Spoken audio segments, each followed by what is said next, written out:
अगस्त मुनि ने कुटिया के सामने फूलों की बौछार कर दी। महाराज राम आए हैं तो उनका स्वागत करने के लिए अगस्त ने फूल ही फूल बिछाए। भगवान श्री राम फूलों पर पग नहीं रखते। क्यों? क्योंकि राम जी पक्की तरह जानते हैं कि एक वनवासी वैरागी सन्यासी को फूल पर पैर रखने से अपराध लगता है। मैं तो वन का सन्यासी हूं। आज भगवती सीता को फूलों पे चढ़ा करके कुटिया में प्रवेश करवाया। राम जी बिना फूलों की जगह वहां पर पेड़ की छाया में बैठे। अगस्त मुनि ने कहा, प्रभु क्या बात है, आप हमारी कुटिया को पावन नहीं करोगे? तो राम जी ने प्रणाम करके ऋषि को कहा, ऋषिवर हम तो आपकी कुटिया में अवश्य आएंगे, क्योंकि आपके प्रताप से मेरा जन्म हुआ है। आप मंत्र जाप नहीं करते तो मेरी माँ कभी मुझे जन्म नहीं दे सकती थी। इसलिए हे अगस्त मुनि, मेरा व्रत आप जानते हैं, मुझे 14 वर्ष का वनवास मिला है और वनवासी सन्यासी को फूलों का श्रृंगार नहीं करना चाहिए। अगस्त मुनि समझ गए राम बचन के पक्के हैं। राम जी ने अगस्त मुनि के यहां पर विश्राम किया। अंत में अगस्त मुनि से कहा, मुनिवर आपका स्थान हमें बहुत पवित्र और सुंदर लग रहा है, कृपया हमें आप ऐसा मार्ग दिखाएं जहां रहकर हम 14 साल का वन तप पूरा कर सके। अगस्त मुनि ने आज उन्हें अपने एरिया के पूरे जंगल में भ्रमण करवाया और राम जी ने देखा कि यदा यदा तदा कदा पुण्यो भावेत लभ्यता सर्वेषां दुखो वृत्तम अधोवेतो हर्षताम।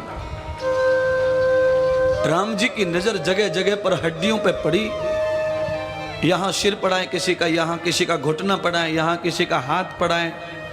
राम जी ने कहा, अगस्त मुनि से, स्वामी ये तो ऋषि मुनियों की भूमि है, यहां पर ये मनुष्यों की खोपड़ी, पैर, हाथ, ये सब क्या है? अगस्त मुनि रो पड़े। अगस्त मुनि ने रोकर प्रभु श्री राम से कहा, राम यहां पर खर दूषण नाम के 2 दैत्य आए हुए हैं, उनके साथ में एक औरत भी है जो ऋषि मुनि साधु ब्रह्मचारियों का ही आहार करते हैं, वो मनुष्य को ही काट के खा जाते हैं। आज भगवान श्री राम ने महाराष्ट्र की इस मांसाहारी भूमि में, नासिक के क्षेत्र में भगवान ने मांस खाने वालों को मारने के लिए 14 साल का वन वहीं खत्म करने का निश्चय कर लिया। परमात्मा ब्रह्मगिरी पंचवटी के ऊपर चले गए। वहां पर भगवान ने पर्णकुटी बनाई और पर्णकुटी में 14 वर्ष रहने का निश्चय कर लिया और निशाचरों को मारने का प्रण ले लिया है। अगस्त मुनि, संत साधुओं को खाने वाले निशाचरों को जब तक मैं नष्ट नहीं करूंगा तब तक मेरा वन आना सार्थक नहीं होगा। आज ऋषि मुनियों की साधना को, ऋषि मुनियों की रक्षा को करते हुए राम जी ने विश्राम ले लिया। पंचवटी बनाकर सीता को भ्रमण कर दी, भेंट कर दी। आज महाराष्ट्र की धरती पर राम जी पंचवटी रूपी स्थान में, पंचवटी का मतलब क्या होता है उसे भी सुन लो। पंचवटी का मतलब होता है अग्नि, जल, वायु, पृथ्वी, आकाश। ये 5 तत्व जहां पूरी तरह सबसे बढ़िया प्राप्त होते हों, वहां आदमी जो है भूखा प्यासा भी अच्छी तरह से रह सकता है। इसीलिए विज्ञान भी कहता है कि नासिक का जो हवामान है वो सबसे ज्यादा सुंदर भारत में माना गया है। पूरी भारत की धरती पर नासिक का हवा पानी आयु के लिए, शरीर के लिए बहुत ही फिट माना है। राम जी ने विज्ञान की दृष्टि से वहां पर निवास किया और राक्षसों का वध करने के लिए प्रभु रुके। और रामायण में यह कहा, भगवान ने अवतार ही साधु संतों के दुख हरने के लिए लिया।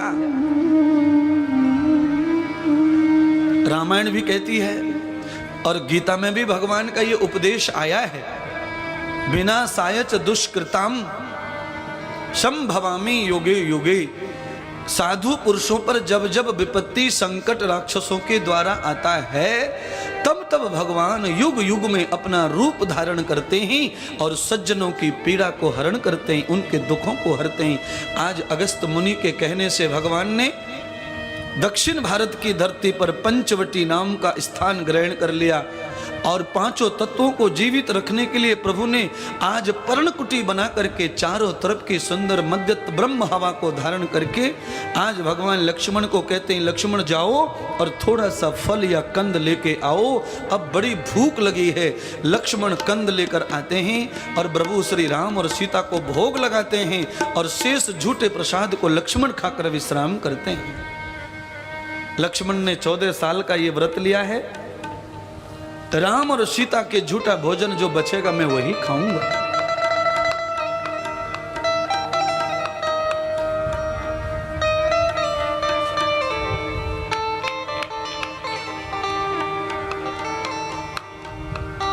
अगस्त मुनि का मानो भला हो गया।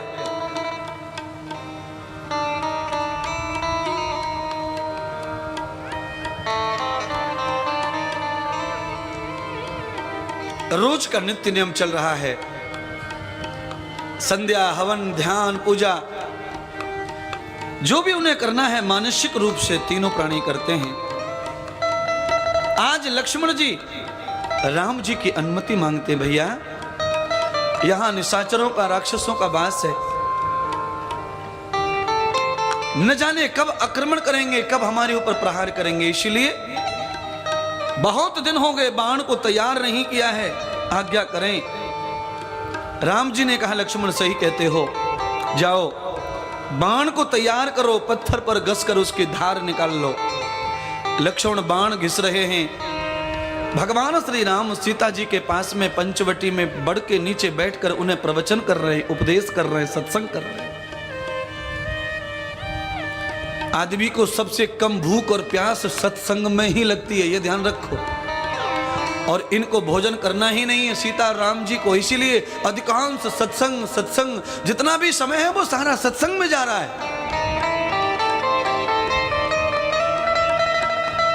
आप सत्संग को छोड़ दीजिए, सत्संग को छोड़ के केवल 10 या 5 मिनट में मन बुद्धि सब भोग में लग जाएंगे।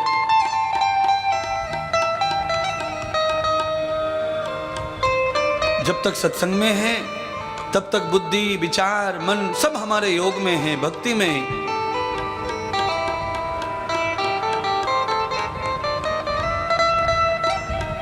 खरदूषण रावण के भाई आज उनकी जो छोटी अनुजा बहन है आज मांस ढूंढने के लिए जंगल में अकेली भ्रमण कर रही है। देह दृष्टि राम जब आई, देख राम गईये सकुचाई। सूफन खां ने जैसे राम जी को देखा कि मन में संकोच पैदा हो गया, क्या करूं, है इसे खाऊं कि छोड़ूं, ये संकोच। पर राम जैसा तेज, राम जैसा ओज, राम जैसा सौंदर्य सूफन खां ने आज तक भारत की भूमि पर आर्यव्रत में नहीं देखा।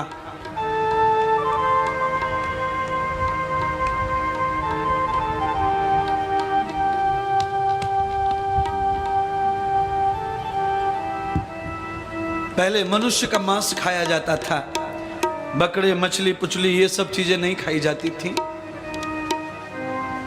क्योंकि मनुष्य के मांस में बड़ी ताकत बड़ा गुण बताया है।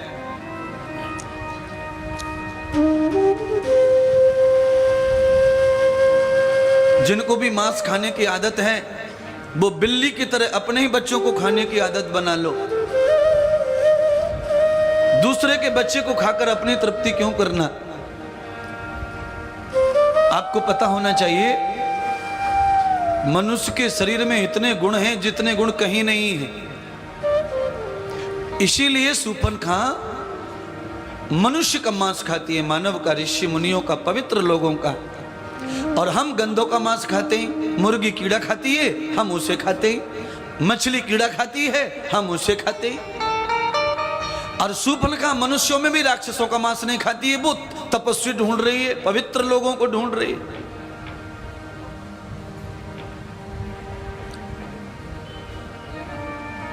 शूर्पणखा ने निश्चय कर लिया ये खाने के योग्य नहीं है। शूर्पणखा ने राम जी को खाने के योग्य नहीं समझा, भोग की वस्तु न समझकर राम जी को शूर्पणखा ने अपने मन में पति का स्थान प्रदान कर दिया। महाराज पति बना लिया मन ही मन। भागवत में तो खुली आजादी है पति बनाने की। भागवत में तो यह कह दिया है कि कोई किसी को भी पति बना लो पर दूर से। शूर्पणखा ने भगवान श्री राम को मन ही मन मानसिक पति बना लिया, कोई गलती नहीं की है। शूर्पणखा की जगह हम, मैं भी, आप भी सब पति बना ले राम जी को, कोई गलती नहीं है। क्यों? वो सबके पति हैं, प्राणपति, प्राणपति, प्राणपति। प्राणों का जो रक्षक है उसको प्राणपति कहते हैं, वो सबका पति है। शूर्पणखा ने जो किया बहुत अच्छा किया है, पर आगे जो शूर्पणखा कर रही है ये अनाधिकार कर रही है। शूर्पणखा उसी लालच में प्रभु श्री राम के नजदीक चली गई और वहां जाकर के अपने मन की बात राम जी को बता दी। जब तुम जो भी हो बनवासी, मैंने तुम्हें पति बना लिया है, तुम्हें मेरे साथ में विवाह करना पड़ेगा, ये मेरी इच्छा है। राम जी अंदर ही अंदर मुस्कुराए। राम जी ने कहा भैया ये कौन से जन्म की परिचय वाली आ गई? शादी करने के लिए कुछ तो आगे पीछे पूछा कछे नहीं।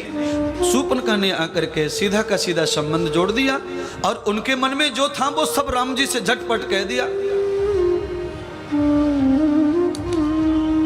राम जी ने शूर्पणखा का बिल्कुल सम्मान किया पूरी तरह से। देवी आपकी सुंदरता को देख के तो ये मुझे भी एहसास है कि आप हमारी पत्नी बनने की योग्यता रखती हैं, पर हमारी बड़ी तकलीफ ये है कि हम थोड़े समय पहले ही विवाह कर चुके हैं, हमारा विवाह हो गया है। शूर्पणखा कह रही हैं कि विवाह हो गया तो भी आपको मुझसे विवाह करना पड़ेगा, फिर भी मैं आपको पति बना रही हूं।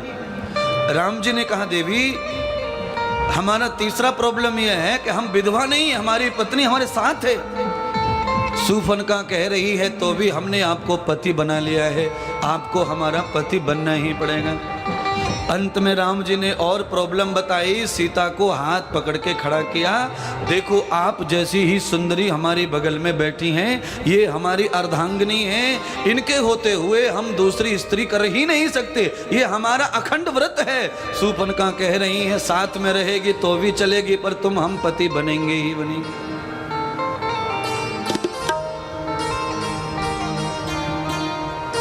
दूसरी पत्नी साथ में रहे और इसमें कोई नई बात नहीं हो रही राम जी के साथ में। शूर्पणखा ने हंसी हंसी में शायद ये भी कह दिया होगा तुम्हारे पिताजी ने 3 की हैं, तुम 2 कर लोगे तो क्या बड़ा आगे पीछे हो जाएगा।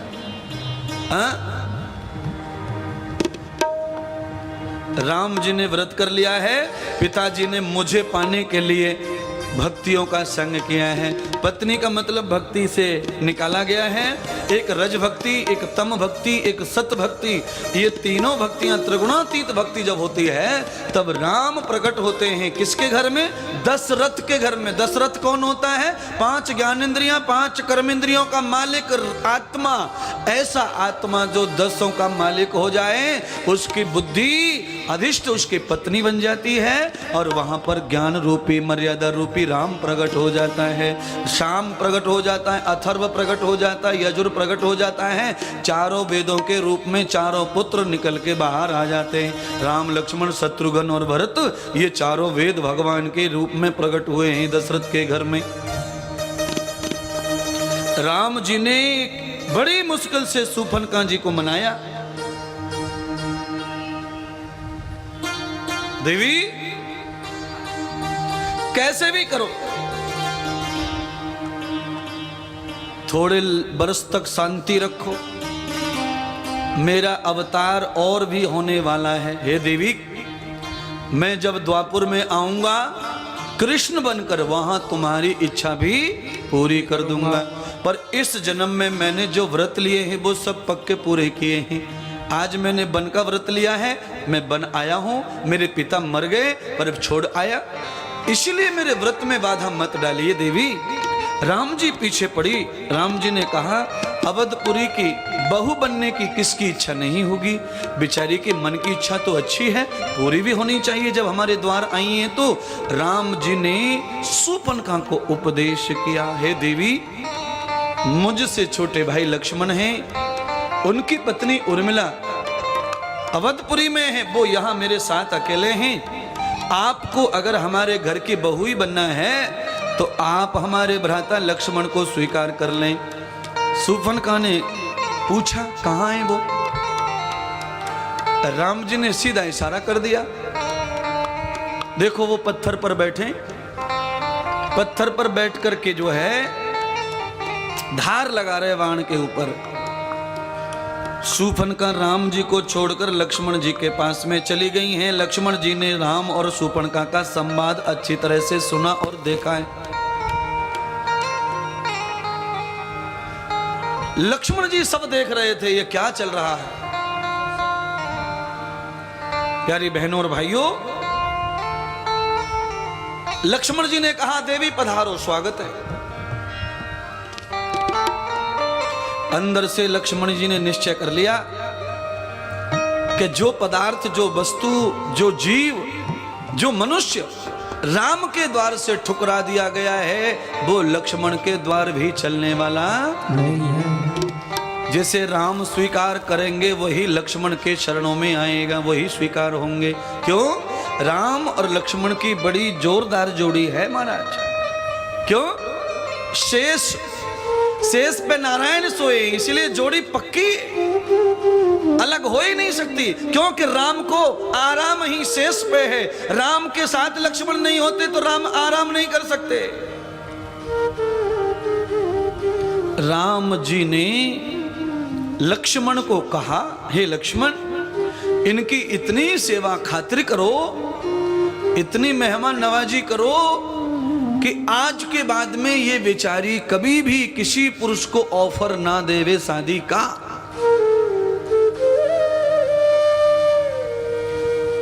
ये छुप जाए, किसी भी तेजस्वी पुरुष को खाने की इच्छा न करे, ये छुप जाए, ऐसा कर दो। आज लक्ष्मण ने शूर्पणखा का अपमान किया। कई लोग कहते हैं कि नाक कान काट लिए, और ज्ञानी, ज्यादा ज्ञानी जो लोग हैं वो कहते हैं कि राम जी कभी भी ऐसा काम करवा नहीं सकते कि किसी औरत के नाक कान कटवा लें। नाक कटने का मतलब होता है बेइज्जती होना, अपमान होना। आज नहीं मारेंगे। इनके साथ में जो स्त्री है ये कुछ पहचानी जानी सी लग रही है। कुल मिला के रावण ने पूरा पहचान लिया कि ये राजा जनक की ही बेटी है, वही है। और मैंने जो व्रत लिया है कि इसे पत्नी बना के छोड़ूंगा, आज अच्छा मौका मिल गया है इसका काम पूरा करने का। अपनी बहन को समझा बुझा करके रावण लंका ले गया और कहा, बहन, स्त्री का बदला स्त्री से, और उन दोनों वनवासियों को तो हम यूं ही मार डालेंगे, पर पहले हम अपनी बहन का बदला उनकी पत्नी से लेंगे। ये रावण का घोषणा पत्र है। रावण ने अपनी बहन को समझाकर ये घोषणा कर दी और भगवती सीता के साथ में अत्याचार करने का रावण योजना बनाने लगा। प्यारी बहनों और बंधुओं, रावण अब ऐसी योजना बना रहा है जिससे सीता उसके कब्जे में आ जाए, रावण का अपना मनोरथ पूरा हो जाए, और राम लक्ष्मण को तो मैं यूं ही मार दूंगा। रावण ने आपातकालीन बैठक ली, सारे राक्षसों को बुलाया। राक्षसों को बुलाकर रावण ने योजना कर दी कि आर्यवर्त की धरती पर जाओ और यह पता लगा के आओ कि उस औरत को कैसे हरण किया जा सकता है। प्यारी बहनों, बंधुओं, पूरे विश्व में भारत भूमि आर्यवर्त की धरती की औरतों की महिमा रह चुकी है, आज भी है। आज भले ही हम लोग कैसे भी आपको ऐसे दिख रहे हैं बिगड़े से, कि बच्चे बिगड़ गए, लड़कियां बिगड़ गई, लड़के बिगड़ गए, ऐसा हो गया वैसा हो गया, पर पूरे विश्व का अगर रिकॉर्ड चेक किया जाए तो भारत आज सबसे ज्यादा श्रेष्ठ है। पूरी दुनिया में सबसे उत्तम चरित्र की महिला भारत में पाई जाती है। आज कलयुग में भी और त्रेता युग में तो ये घोषणा थी कि रावण योजना बना रहा है कि उस एक औरत को चुराने के लिए सारे राक्षसों की मदद ले रहा है।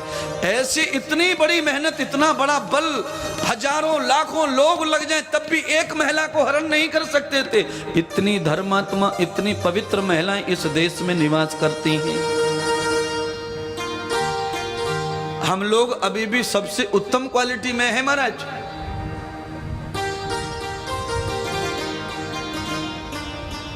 हमें तो इतना भी बुरा सा ही लगता है, पर फिर भी हम बहुत अच्छों में हैं। बाकी दुनिया में तो कुछ है ही नहीं। संस्कार, गुण, धर्म, रूप, रंग, जो भी महानता है वो सब यहाँ विचर रही हैं धरती लोक पर, भारत की भूमि पर। बस यही हमारा गौरव है। हम चाहे काले पीले सफेद, दुश्मन गरीब अमीर कैसे भी रहें, पर हम यही धरती पर रहें, भारत की भूमि पर ही हमारा जन्म हो, यहीं पर हमारे भोजन हो, यहीं नौकरी हो, यहीं मृत्यु होवे। किसी भी हाल में धरती भारत की छोड़कर हमें किसी दूसरी धरती पर भोजन भजन के लिए नहीं जाना पड़े। भगवान ऐसी दया हमारे ऊपर करे। मैं तो ऐसा कह रहा हूं। और हमारे आधे भारतीय भगवान के मंदिर में जाते हैं, भगवान मेरे को अमेरिका भिजवा दे जल्दी से, मुझे इराक भिजवा दे भगवान, इराक वहां जाके तेल पी पी के मरेगा। यहां गाय का दूध मिलता है, वहां कहां से लाएंगे? गाय का दूध भी वहां का ऐसा होता है जिसमें 20 किलो दूध में 10 ग्राम भी घी निकल नहीं सकता।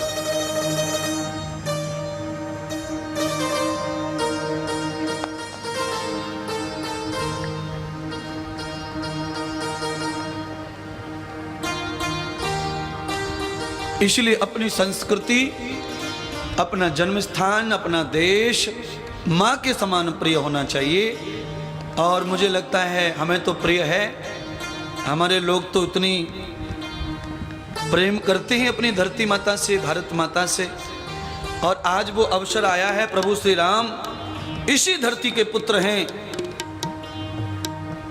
आज रावण ने अपने मामा सुबाहु और मारीच को कहा, मामा जी आपके पास में माया भी शक्ति हैं, आप अपनी माया व शक्तियों से उस औरत को भ्रम में डाल दो जिससे मेरा काम हो जाए। कुल मिलाकर कहने का मतलब यह है कि हमारे भारत की धरती में कोई हमारी माता बहनों को शक्ति से कभी जीत नहीं पाया। इसलिए ऋषियों ने लिखा है हमारे देश की महिलाओं की जो शक्ति है वो 8 गुनी ज्यादा है पुरुषों से। दुनिया का कोई भी पुरुष कितना भी पहलवान हो, दुबली पतली सी भी महिला को जीत नहीं सकता शक्ति से।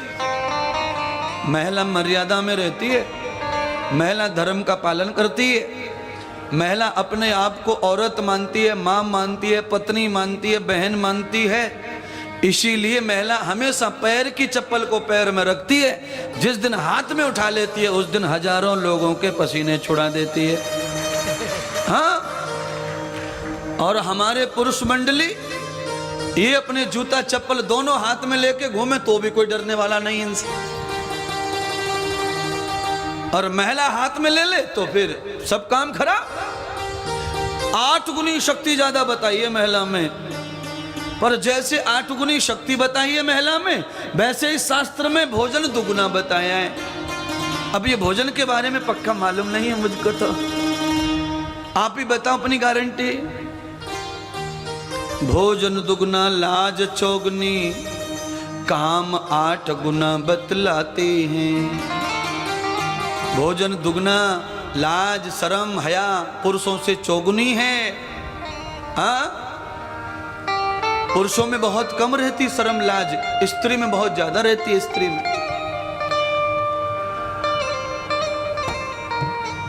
अभी थोड़ी थोड़ी कम होती जा रही है। कारण यह है कि पाश्चात्य संस्कृति की वजह से स्त्री और पुरुष दोनों को समान देखा जाता है। इसलिए लाजबाज का जो विषय वो भी बहुत कम हो गया। अभी स्त्री का मानना ऐसा है पुरुष ऐसे घूमते हैं तो हम क्यों ना घूमे, पुरुष ऐसे तो हम क्यों ना घूमे। अच्छा बताओ, भैंस भी मादा है और गैया भी मादा है, पर दोनों में फर्क तो है ना। तो अभी हम भले ही आप स्त्री पुरुष नर मादा हैं, अगर हम नर और मादा हैं, इंद्रियों का फर्क है, तो हमारे वस्त्र व्यवहार का भी फर्क होना चाहिए। अब आपके कपड़े फाड़ कर कौन देखेगा कि आप स्त्री हैं कि पुरुष हैं? आपकी पहचान तो आपका श्रृंगार है ना। आप दूर से दिखनी चाहिए कि ये महिला आ रही है, ये पुरुष आ रहा है। अब स्त्री पुरुष दोनों एक ही लिबास में, एक ही पैंट में घुस जाएंगे तो किसको कैसे समझेगा कि कौन आ रहा है कौन जा रही है? हाँ? अब बताओ भाई, देखो किसी को अपने लड़के की शादी करनी है तो लड़की चाहिए उसे।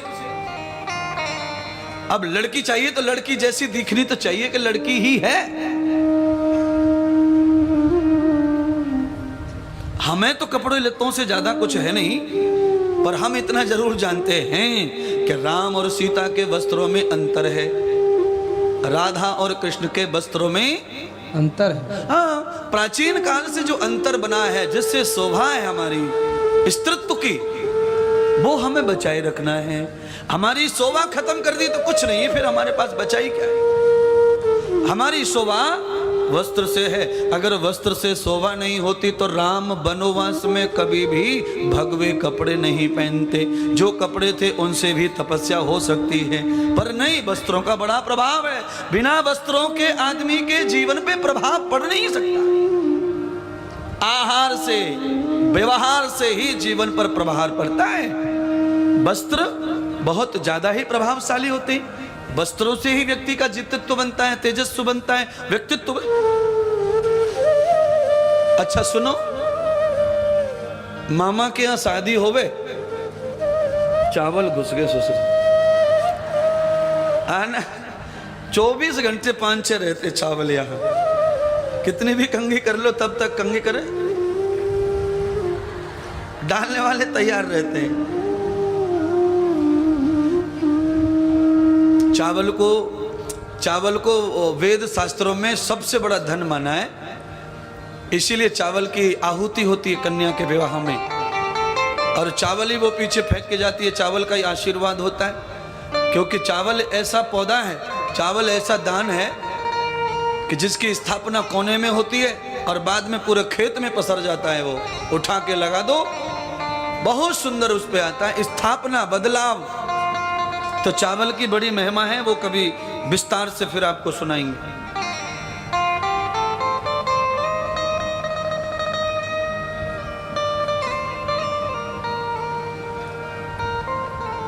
मारीच ने यह सौभाग्य लिया, क्योंकि मारीच पहले घोषणा कर चुका है, मुझे प्रभु श्री राम के हाथों से ही उद्धार करना है मेरा।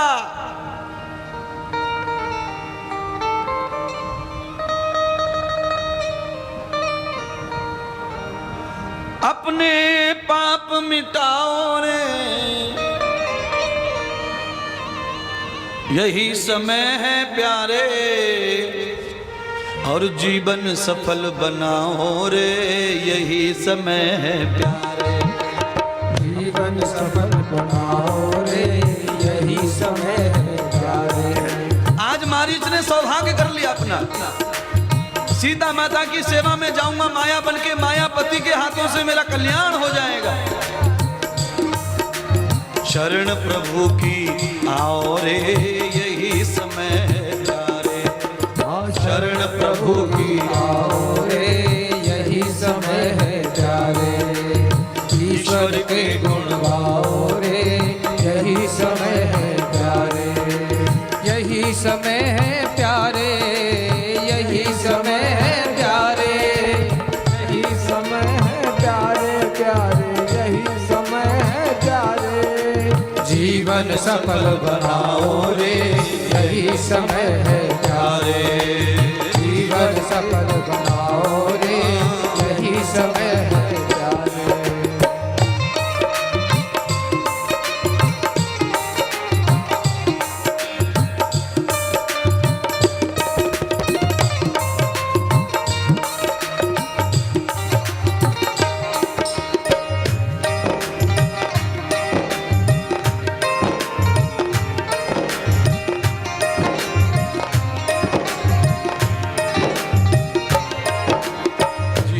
पुण्य कमा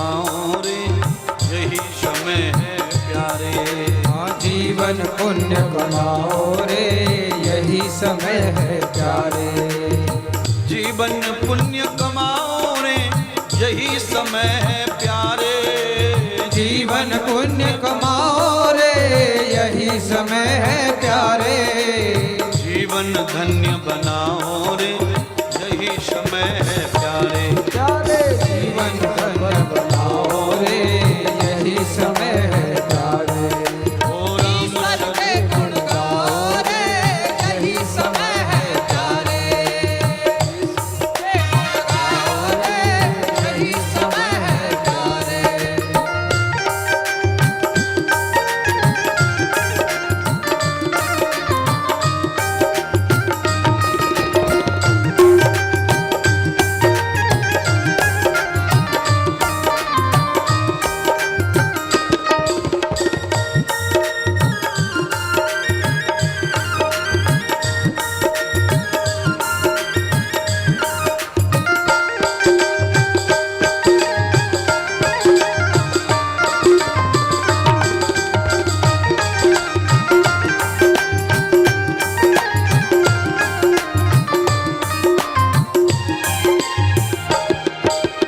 शरण प्रभु की आओ रे यही समय है प्यारे।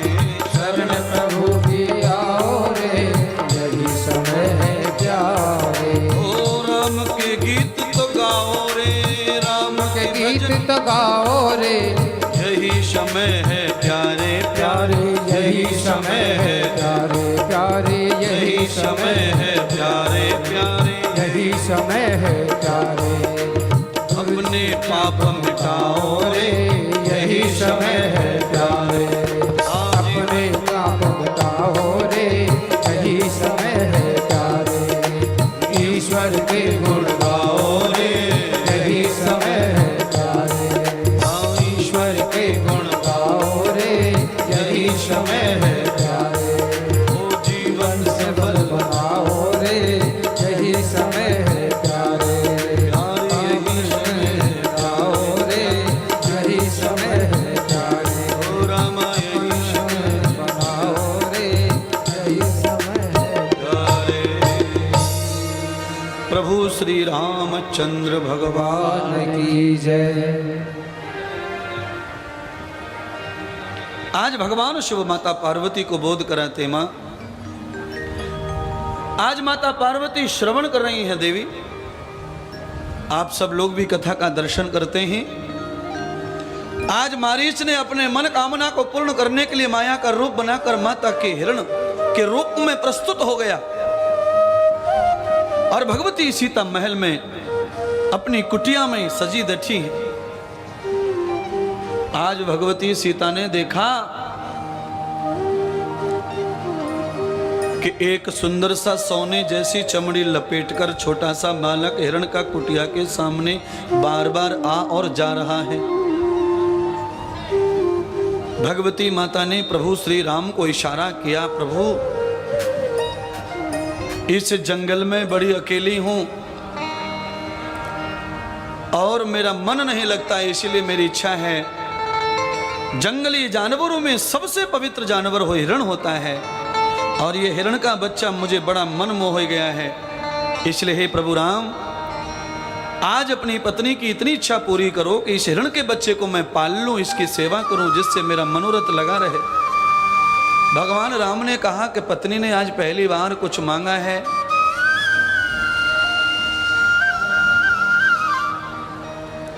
सीता की खुशी के लिए भगवान ने कहा, देवी अवश्य इस हिरण को लाएंगे हम आपके यहाँ, आप पालतू बना लो।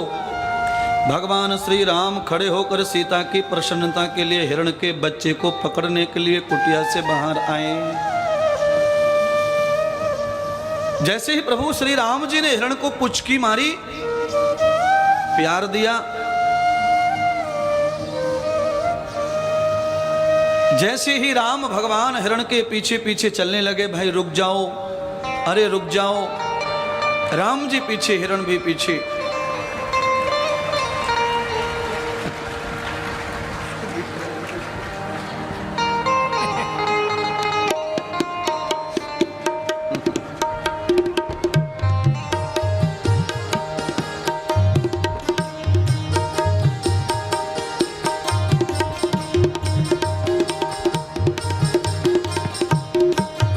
हिरण तो माया का था। माया का हिरण का मतलब है बनावटी हिरण। आज भगवान को भ्रम में डालने के लिए शायद ये किया था, पर मायापति राम कभी भ्रम में नहीं, भगवान समझ गए थे लीलाएं, पर ये भगवान को सीता की इच्छा के लिए करना था। आज राम जी को लेके हिरण बहुत लंबा जंगल में निकल गए। हिरण हाथ नहीं आता है।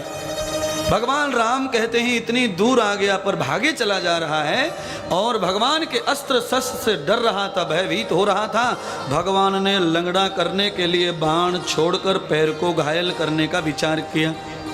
जैसे ही बाण पैर को निशान बांधकर चलाया, हिरण ने जानबूझकर राम जी का निशाना चुका करके बाण को सीने पे ले लिया महाराज, और जोर से राम जी का नाम लेकर धरती पर गिर पड़ा।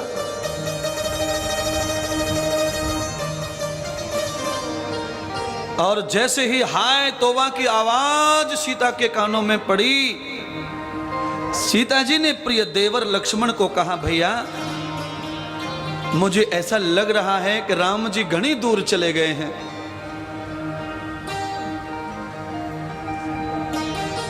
और अभी तक हिरण को नहीं लाए हैं राम जी।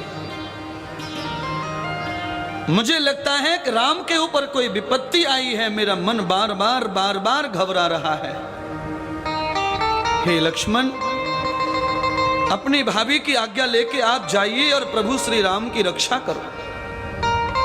लक्ष्मण कहते हैं, भाभी जी भैया राम की आज्ञा है कि मैं आपको छोड़ के कहीं ना जाऊं। सीता कहती हैं कि भैया राम तुम्हारे अब मौजूद नहीं है, इसीलिए तुम्हें भाभी की आज्ञा का पालन करना पड़ेगा। लक्ष्मण धर्म जानते थे, भाभी जी को समझाने लगे, मैया यहां पर हमारे राक्षस दुश्मन हो गए हैं, आपको जंगल में अकेली देखकर आक्रमण कर देंगे। मां सीता ने कहा, आप चिंता न करो, पहले प्रभु राम की रक्षा करो। लक्ष्मण जी ने भाभी के प्रणाम किए और अपने तेजस्वी बाण से ऐसी लकीर खींच दी कुटिया के सामने। हे भाभी मां, आप अवधपुरी की शान है, मर्यादा है, लाज है, बस ये धनुष से लकीर जो खींच दी है लक्ष्मण रेखा, इस रेखा के बाहर मत आना। भाभी माता ने लक्ष्मण को कहा, जल्दी जाइए, नहीं आऊंगी बाहर। लक्ष्मण दौड़ते हुए उसी लकीर पर चले गए जहां राम चले गए थे। जैसे लक्ष्मण ने कुटिया को छोड़ा, रावण तो मारीच के साथ में ही आया, छुपकर देख रहा था। रावण भली भांति जानता था आर्यों की नारी का बल। रावण जानता था कि आर्यों की नारी को एक ही तरीका है झुकाने का, वो है ब्राह्मण का तरीका। हमारे हिंदू धर्म में हमारी माताएं बहनें ब्राह्मणों साधुओं पे बड़ी श्रद्धा करती हैं, और प्राचीन काल से 9 लाख वर्ष पुरानी ये कथा भी इस बात का प्रमाण है कि हमारी बहनों के हृदयों में बहुत श्रद्धा साधु संतों के प्रति, पंडित जियों के प्रति रहती है। आज रावण ने अपना असली भेष त्याग दिया, और जो उसका और असली भेष पुराना था बचपन का ब्राह्मण का, आज वो शिव भक्त ब्राह्मण का भेष बनाकर झोली लटकार माता सीता के महल पर पहुंचा। महल कहते हुए ठीक नहीं दिखता, कुटिया पर पहुंचा।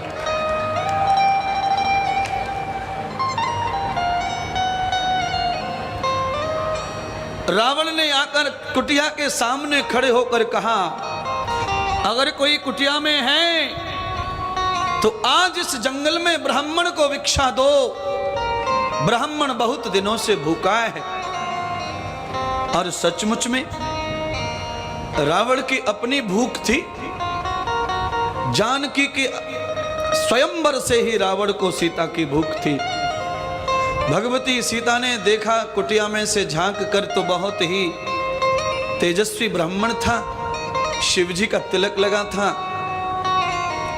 उस भावना में सीता ने कहा, अवधपुरी का द्वार जब से छोड़ा है तब से ब्राह्मण आज पहली बार दर्शन दिए ही प्रणाम करती हैं भगवती। हे ब्रह्मदेव, मैं बड़ी मजबूर हूं, मेरे देवर जी और मेरे पति जी दोनों बाहर गए हैं और मैं अकेली स्त्री हूं, इसलिए मैं अब बाहर आके आपको दान नहीं कर सकती। इसलिए हे ब्रह्मदेव, आप कृपया ऐसा करें कि आप ही कुटिया के अंदर आ जाएं और ये भिक्षा ले जाएं। रावण यहां बड़ा ही तप जप और चरित्र दिखाता है। रावण ने कहा, देवी हम शिव भक्त हैं, अकेली स्त्री के पास में हम लोग प्रवेश नहीं करते, इसीलिए अगर आपको ब्राह्मण को खुश करना है तो आप ही बाहर आएं। सीता बार बार चिंतन करती हैं क्या करना चाहिए। सीता ने विचार किया, अगर दक्षिणा प्रदान नहीं की, हमारे पास में देने को कुछ है नहीं, जंगल के प्रसाद फल फूल हैं, और ये हम ब्राह्मण को अगर नहीं दिए, अगर इस बात का प्रभु श्री राम जी को पता चला कि ब्राह्मण हमारे द्वार से लौट गए हैं, तो प्रभु श्री राम भी हमें डांटेंगे। अयोध्या में दान की बड़ी प्रथा थी। सीता के यहां तो दान ही दान होता था, तो दान की महिमा सीता अच्छी तरह जानती थी। रावण ने कहा, देवी तुमने अगर इस ब्राह्मण को यूं ही वापस कर दिया तो तुम्हारे सुहाग पर संकट आ जाएगा। रावण ने सीता जी के सुहाग को लेकर के सीता जी को ब्लैकमेल किया, डराया। सीता जी ने कहा, प्रभु श्री राम आपकी लंबी आयु के लिए आज ये दान में ब्राह्मण को करना चाहती हूँ। अपने पति की लंबी आयु के लिए सीता लालच में आई और थाल भर के फल फूल लेकर के आज अपने देवर की आज्ञा का उल्लंघन करके जैसे ही बाहर आई, रावण ने जोर से थाल को हाथ मारा, फल फूल जो गिरा दिए और जल्दी से लेकर के चल पड़ा कुटिया से। सीता हाय हाय डकराने लगी, बिलाप करने लगी, रोने लगी सीता। और सीता बेहद तरीके से बेकुल हो रही है, परेशान हो रही है, पर रावण किसी भी स्थिति में सीता को नहीं छोड़ता। अंत में रावण ने सीता को उठाकर विमान में रख लिया और विमान को लेकर आकाश में उड़ने लगा। सीता राम हे राम हे राम, सीता विलाप करते हुए राम को पुकारने लगी। अब सीता को बचाने वाला कोई नहीं था। जैसे ही सीता माता का हरण हुआ, उसी क्षण लक्ष्मण और राम का मिलन हुआ। प्यारी बहनों और भाइयों, लक्ष्मण को राम जी ने देखा तो राम जी के हाथ से धनुष गिर गया। अरे लक्ष्मण, प्रलय हो गया, प्रलय। मैंने तुझे भाभी की रक्षा के लिए कुटी पर छोड़ा था, तू भाभी को छोड़कर आया। हमारे साथ में जरूर छल हुआ है लक्ष्मण, सब कुछ बर्बाद हो गया। लक्ष्मण देखो, ये हिरण नहीं है, ये रावण का भेजा हुआ दूत है। मारीच ने राम राम कहकर अपने मायावी रूप को तार दिया और प्रभु श्री राम से क्षमा मांगी। हे प्रभु राम, आपके हाथों से मुझे कल्याण करना था, इसीलिए मैंने माया का रूप धारण किया है। अरे राम जल्दी जाओ, तुम्हारी पत्नी पर संकट आया है। राम और लक्ष्मण दोनों के दोनों दौड़ पड़े और दौड़कर दोनों भाई जब सीता की कुटिया के नजदीक आए, दरवाजे पर भगवान श्री राम ने फल फूलों को पटके देखा। राम बेकाबू हो गए, राम व्याकुल हो गए। लक्ष्मण, हमारा सब कुछ चला गया।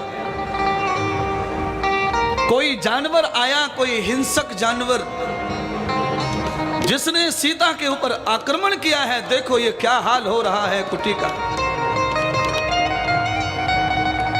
राम जी ने कुटी में प्रवेश कर कर देखा, अंदर देखा कि सीता है ही नहीं। राम जी जोर जोर से व्याकुल होकर अधीर भाव से सीता को आवाज लगाते हैं, सीते कहां हो सीते? अरे सीते जहां हो जल्दी दिखो, अगर तुम नहीं दिखाई दोगी तो धरती निकल जाएगी चरणों से। सीते हे खग मृग हे मधुकर श्रेणी, हे खग मृग हे मधुकर श्रेणी, हे खग मृग हे मधुकर श्रेणी, हे खग मृग हे मधुकर श्रेणी, तुम देखी सीता मृग मेरी, तुम देखी सीता मृग मेरी, तुम देखी सीता मृग मेरी।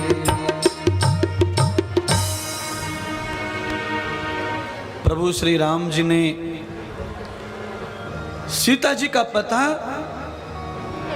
जंगल के सभी जानवरों से, पेड़ पौधों से भी पूछा। लता पताएं भगवान को पता नहीं बता पा रही हैं। आज सारी दुनिया के रास्ते बनाने वाला, सारी दुनिया के मार्ग का स्वामी ही रास्ता भटक गया। ये गृहस्थ का ऐसा ही मार्ग होता है। इस गृहस्थ रूपी संसार में न जाने कौन कौन सी महान आत्माएं भी भटक चुकी हैं महाराज। क्योंकि माया जब ठगती है तो बड़े बड़े योगी जति को भी ठग लेती है, बड़े बड़े साधक तपस्वियों की साधना को भी चूर चूर करती है माया। आज मायापति भगवान श्री माया के ही बंधन में पड़ गए संसार में। राम यहां वहां जहां तहां सीता खोजते हैं और सीता राम जी को पता दे रही है। आभूषणम दर्शनम कृतम अलंकार शुभे सतार मंगल। आज भगवती ने समझ लिया कि रावण दुष्ट है, इसके सामने मेरी सुंदरता किसी काम की नहीं है। आज सीता अपनी सुंदरता बखेर रही है। माता सीता ने माथे का टीका उतार कर गिराया, हाथ की अंगूठी गिराई, कमर की कौंधनी गिराई, पैर की पायजेब गिराई और अपने पैर की अंगूठी भी वीटी भी निकाल कर गिराई और मंगल सूत्र बांधकर साड़ी के पल्लू फाड़ कर बांध करके छोड़ दिया। शरीर के सारे आभूषणों को मां ने फेंका। राम ढूंढते ढूंढते जब निकलेंगे तो मेरे हर आभूषण को राम पहचानते हैं, उन्हें मार्ग मिल जाएगा। पर स्वामी के निशानी मंगल सूत्र सीता जी ने उसे यूं ही नहीं फेंका है। भगवती माता जगदम्बा सीता जी ने आज अपने पति के सम्मान को उतार कर पल्लू में बांध करके नीचे पटक दिया है। हे राम मेरी रक्षा करो राम।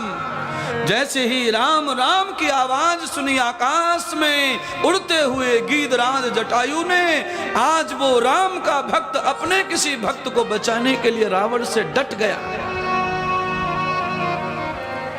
गीधराज जटायु ने राम की आवाज सुनी तो जटायु को लगा कि कोई राम का भक्त आपत्ति में है। देखा विमान से लंबे लंबे बाल हिल रहे थे।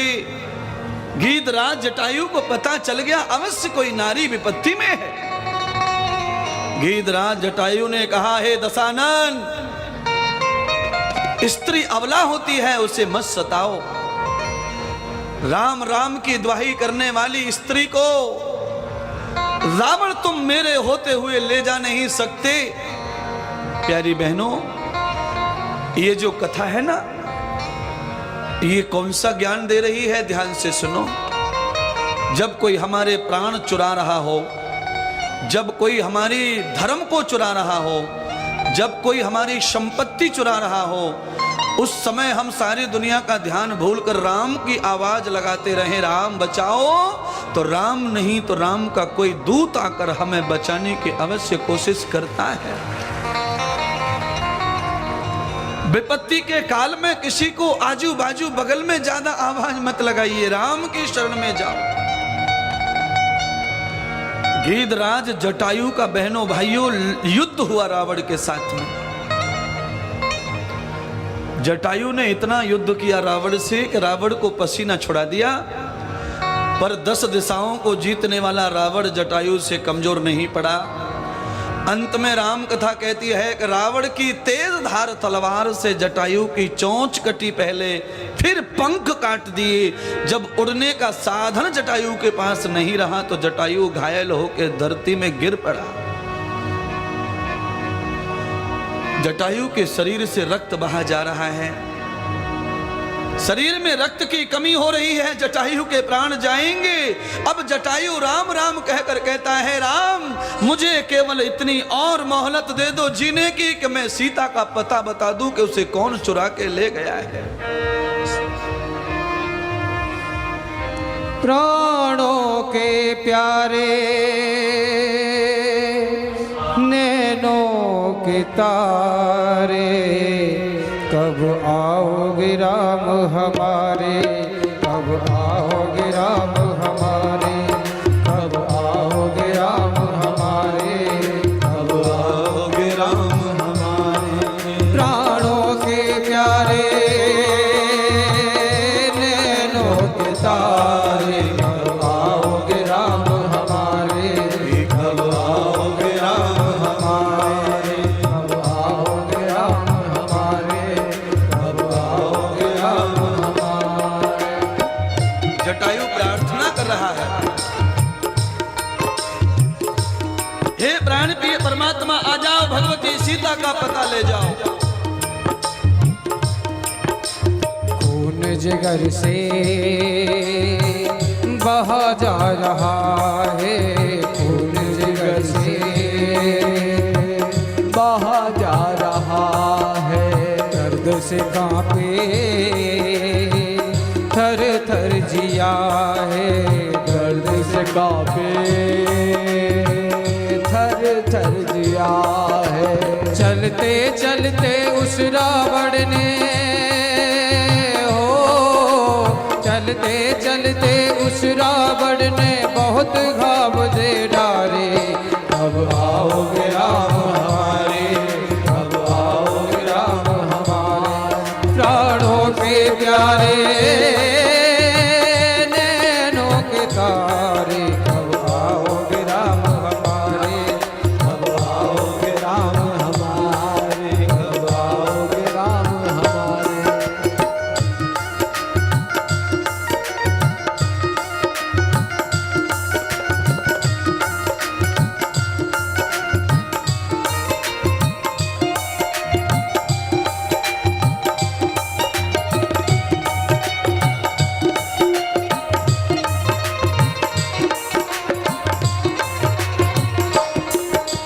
चोंच के टुकड़े चार किए हैं, चोंच के टुकड़े चार किए हैं। पंख हमारे काट दिए हैं, पंख हमारे काट दिए हैं। चलते चलते उस रावण ने चलते चलते उस रावण ने मेरे पंख उखाड़े। अब आओगे राम हमारे, अब आओगे राम हमारे। प्राणों के प्यारे नैनों के तारे, कब आओगे राम हमारे, कब आओगे राम हमारे।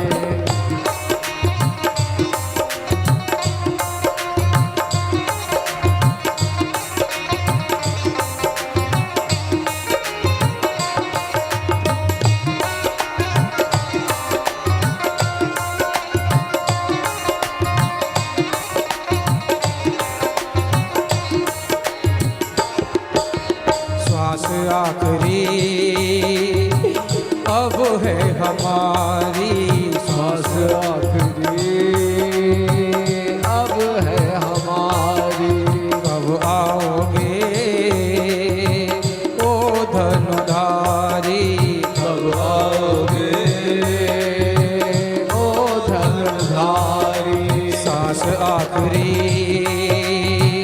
अब है हमारी,